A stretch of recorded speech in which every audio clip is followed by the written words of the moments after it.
আরম্ভ হয়ে গেল কিভাবে কহিতে কহিতে হলো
আমি তো ভাবছিলাম এই বালকের সামান্য উদ্ধারে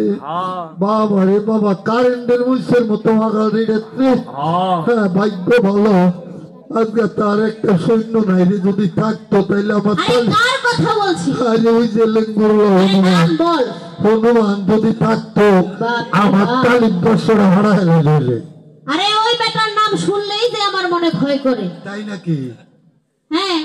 কেউ যদি কারো প্রশংসা একটু শোনায়া বলে বাপরে বাপ তাহলে বালিশে লাগ ফুললা ভাইরা এমন আছে না অনেকেই হ্যাঁ একটু প্রশংসা বললে হ্যাঁ কয় না লোকটা অনেক ভালো তাই হনুমান যখন রাবণের মুখে নিজের প্রশংসা শুনিল ঝুলতে ঝুলতে এসে রণস্থলে প্রবেশ করে লক্ষণের চরণে প্রণাম করে বলছে খুড়া তুমি আমার স্কন্ধে ওই যে রাবণের রথ দেখছো না এর যে একটু উঁচুতে নিয়ে যাবো আরে না না তাহলে তো মুখে সাইড আরে ভালো করে ধরো তো তাই কথা মতো কার্য হলো আর হনুমান কি করলেন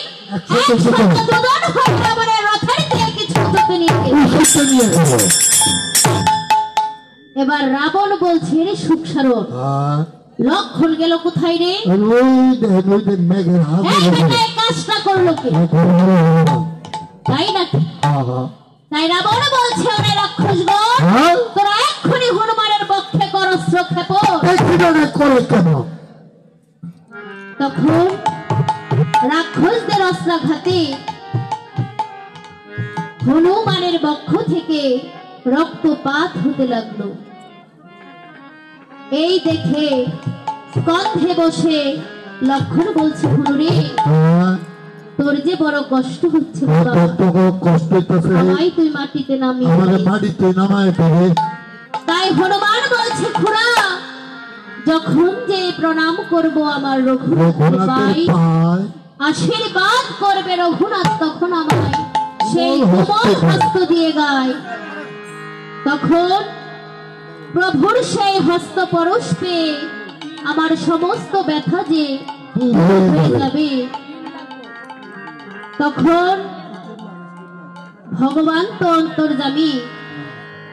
কোন ভক্ত যদি নয়ন বরিশন করে ভগবানকে ডাকে ভগবান কি সেই ভক্তের ডাকে সাড়া না দিয়ে থাকতে পারে কারণ তাই তিনি তো ভক্তের ভগবান তাই শ্রীরামচন্দ্র নয়ন জল ছেড়ে বলছে আমি ভক্তের তরে এই সংসারে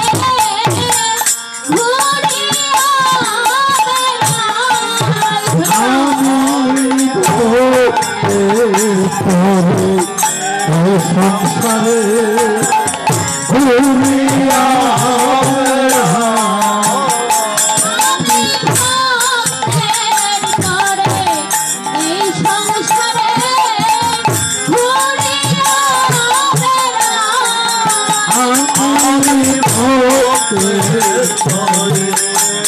সংসারে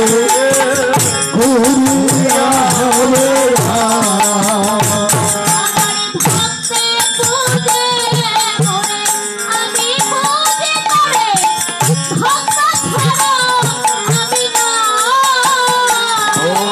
ভক্তে ভোগে মোরে আমি পুরি ভক্ত ছাড়া আমি না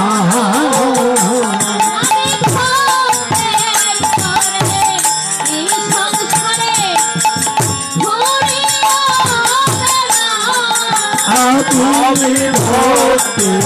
করে সংসারে ঘুরিয়া হবে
হরি বল।